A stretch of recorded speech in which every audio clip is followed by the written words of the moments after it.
Welcome back, friends. Now we are having yet another interesting session, that is conceptual metaphors in forensic linguistics. Here we'll try to find out how hidden mental models shape threat, testimonies, and criminal narratives. Here I recall a line that I read a few days back. Metaphors are not the decorations of the language.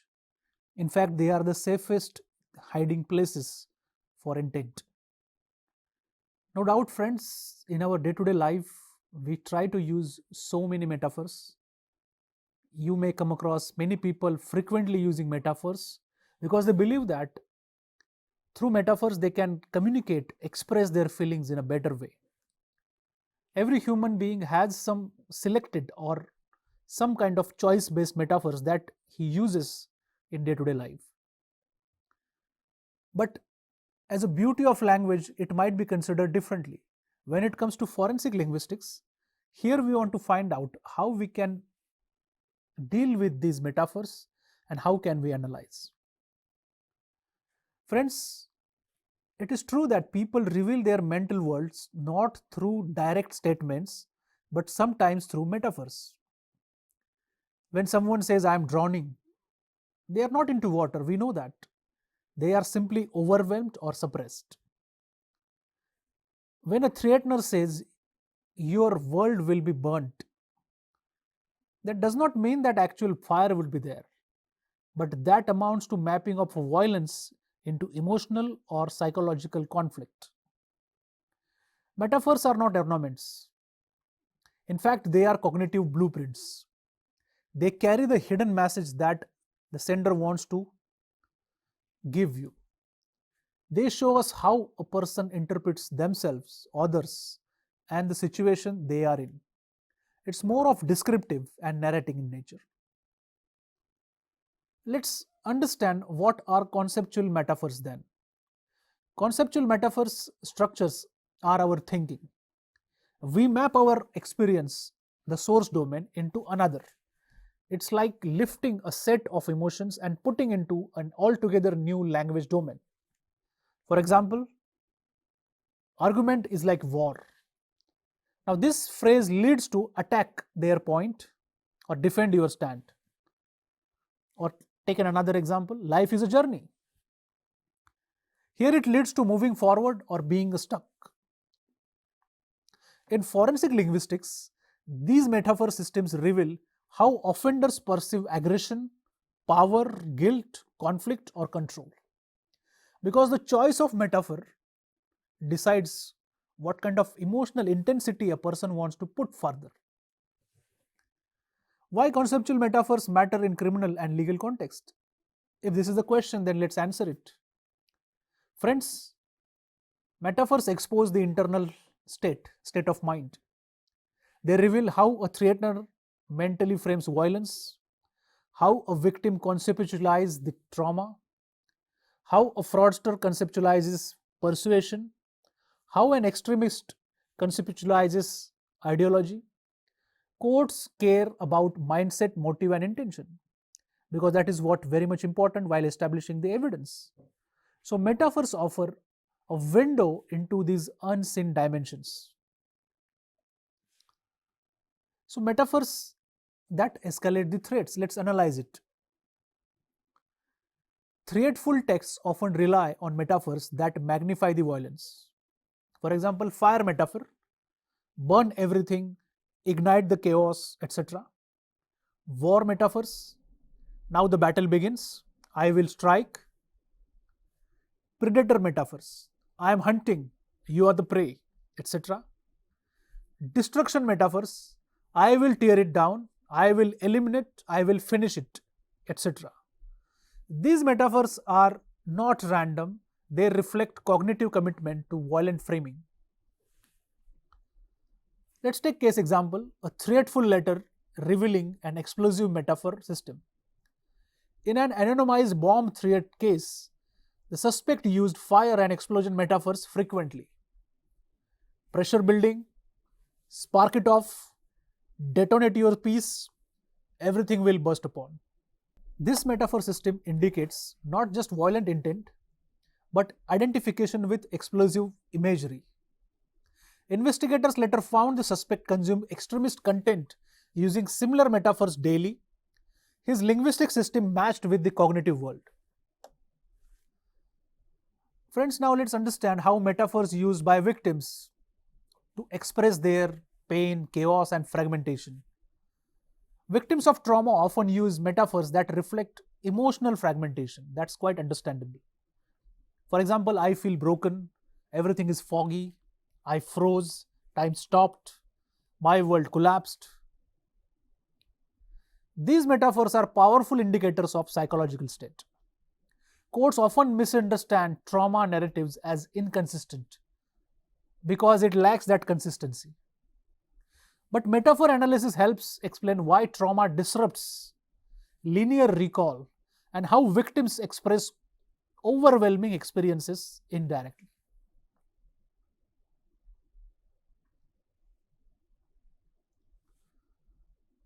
Let me tell you another angle of metaphors, that is cryptic communication. Metaphors can absolutely be used to communicate cryptic or coded messages in linguistics. This is a well recognized phenomena in forensic linguistics, pragmatics, and discourse analysis. How metaphors become cryptic communication? Let's find out. A metaphor becomes cryptic when, on the surface, the meaning is harmless, but the intended meaning is understood only by insiders, shared culture, group, or agents, or contextual people. This allows the speaker to hide intent, avoid detection, and maintain plausible deniability. Let's take a quick example. The goods are fresh, so we should move them quickly. If we wait too long, the quality won't stay the same. Now, prima facie, this might appear to be some livestock or some fruitables or something that is just in transit and needs to be disbursed. But the cryptic meaning can connote a contraband has arrived recently and is not yet detected. So we have to hurry up. So this kind of cryptic communication can also be sent through the metaphor. Metaphors can also be found in suicidal notes, the journey, the burden, or the release. Let's take an example. Researchers shows that genuine suicide notes frequently use the metaphors related to departure. My time is finished, I am going, my time has come, etc. Or to show the burden, I am too heavy on you. Or the metaphor of release, the peace awaits, freedom from pain, I will be liberated, these kind of phrases. But fabricated notes may use literal language instead of metaphorical expression. The absence of metaphor system often signals the staging. Can metaphors reveal the identity or the regional background? Let's find out. Sometimes Indian speakers carry cultural metaphors rooted deeply in their regional language. A Gujarati speaker may say, Raat andharu mathi nikalvu, that is emerging from the darkness. A Punjabi speaker may use strength metaphors like Dil sher da hai, my heart is of lion. Or a Tamil speaker may rely on Ullam suduthu, the heart is heated. So here these cultural footprints become key component of authorship analysis. Metaphors can also be found in fraud and persuasion cases. Fraudsters rely heavily on optimistic journey metaphors. Your life will change, stepping into the success, doors will be opened, a golden path awaits, etc., etc. They combine these with the reward metaphors to lure the victims. Mapping this metaphor system exposes manipulation intention. When metaphors reveal hidden radicalization, consider these cases. For example, extremist radicalization often displays metaphors of cleansing, rebirth, war, sacrifice, or destiny. Consider the statements. For example, purify the nation, rise from the ashes, our sacred war. Those outside are poison. These metaphors reflect ideological internalization. They indicate a conceptual worldview shaped by absolutism and dehumanization. Friends, conceptual metaphor profiles in authors can also be linked with forensic fingerprints.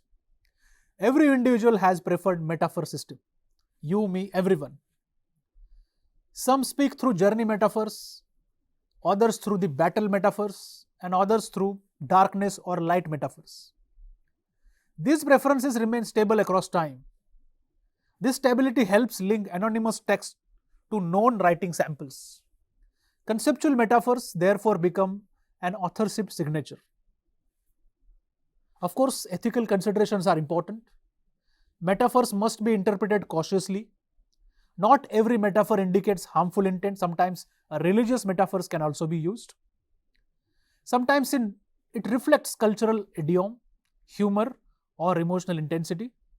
So the interpretation of metaphor must always be grounded in context, corpus comparison, and diligent psychological insight. Thank you, friends, for joining in this captivating session. Here we had a limelight on how metaphors show us how people think, feel, and frame their world. They help code to understand intent, help investigators in detection of psychological risk, and also help us to understand the psychological or mental cognitive situation of the person while he is framing the metaphor. In our next video, we will have a look on n-gram analysis and pattern sequencing, where we will identify recurring phrase structures that act like linguistic DNA. Thank you very much.